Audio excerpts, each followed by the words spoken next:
Hello fellas, welcome back to the channel. Today, we're going to be talking about the recent incident of the migrant ship sinking in Greece. This is a tragic event, and it's important to understand what happened and what the implications are. First, have a look on why people travel through this illegal way.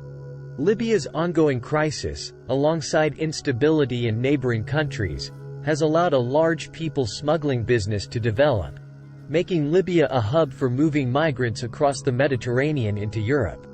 The 2022-2023 Pakistani economic crisis hampered Pakistan's ability to import essential food products, and forced Pakistani people to seek opportunities abroad.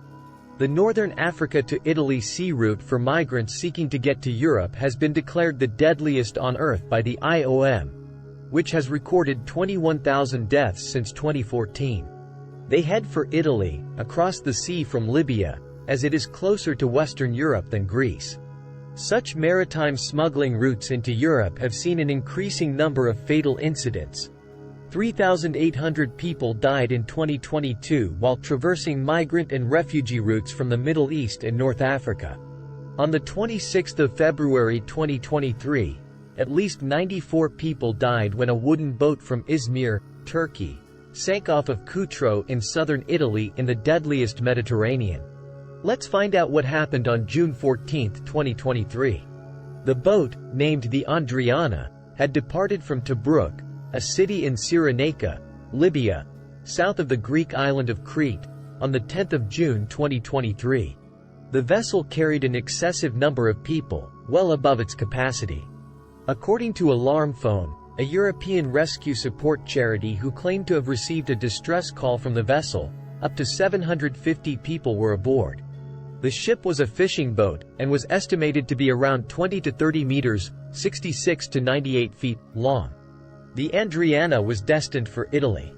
On the 13th of June, the Italian Coast Guard alerted Greek authorities and the European Union, EU, Border Protection Agency, Frontex, of an oncoming vessel in distress. In particular, the Italians informed the Greeks of the peculiar movements of the vessel. The Greek Coast Guard said that Frontex aircraft and two merchant ships detected the vessel approaching north at high speeds, prompting the dispatch of more aircraft and vessels. Offers for aid were made to the ship but were refused according to the Greek Coast Guard. In the afternoon, one of the merchant ships approached the Andriana and offered it assistance. The passengers refused it. A Greek Coast Guard patrol approached the deck of the vessel in the evening, where they confirmed the presence of a large number of migrants. The migrants again refused any aid, stating that they wished to continue to Italy. In all three instances, the migrants stated that they wanted food and water, which the Greek patrol ship and a Maltese-flagged merchant ship provided. At around 1:40 a.m.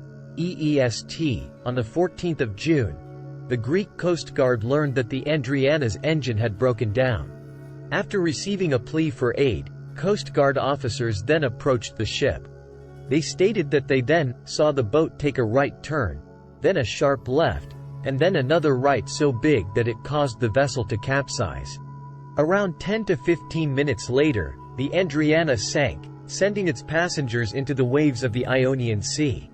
The Greek Coast Guard reported that no one on board was wearing a life jacket. According to investigations done by the BBC and News 24/7, contradicting the Greek Coast Guard's account of the incident, the boat had not moved for at least 7 hours before sinking.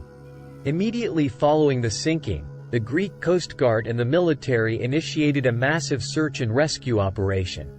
After rescuing 104 survivors, the Greek authorities stated that they expected to find no more, leaving hundreds still missing.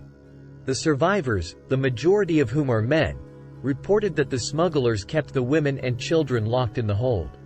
Based on survivor accounts, it is believed that up to 100 children were being held at the time of the sinking. Pakistan's Federal Investigation Agency has stated that 12 of the survivors are Pakistani, and that 209 are amongst those still missing, 181 from Pakistan and 28 from Kashmir. Earlier reports claimed that there were 298 Pakistanis missing, of which 135 were from Kashmir. There have also been allegations that Pakistanis were required to be below deck, while other nationalities were allowed to stay on the top deck where they had a greater chance of surviving a capsize. The sinking has been described as one of the deadliest migrant boat disasters in recent years. It has also raised questions about Greece's response to the migrant crisis. Some have criticized the Greek authorities for not doing enough to rescue the people on the boat, while others have pointed out the challenges of patrolling the vast Mediterranean Sea. The sinking is a reminder of the dangers that migrants face when they attempt to cross the Mediterranean Sea. The sinking of the Andriana is a reminder of the human cost of the migrant crisis. It is also a reminder that we need to do more to help those who are seeking a better life in Europe. That's all for today. Thank you for watching. If you have any questions or comments, please feel free to leave them below.